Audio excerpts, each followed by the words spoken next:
So the way I used to work as an engineer, when I would start on a project, what I would first do is take whatever information was given to me, and that might be PDF files, might be Word documents of other projects, and I put them into a folder, and I call it Project A, or whatever the project is.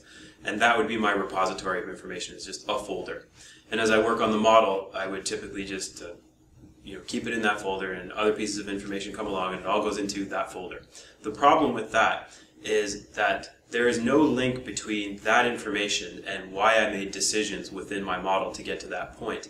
And the other thing too is if I try to share that with somebody, that means that I have to do one of two things. Send them the model and explain to them verbally why it is the way it is, or zip up that entire directory and hope that as that model gets shared and developed, that information is going to go along with it. When I moved over to MapleSim and started using MapleSim, it really broke that trend, and it made it a much more efficient way to work and a much better way to capture knowledge, because it's all incorporated directly into the model file.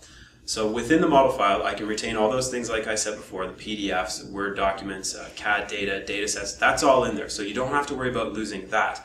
The other thing too is when you perform an analysis on your MapleSim model, that analysis is documented from front to end. What are the assumptions in there?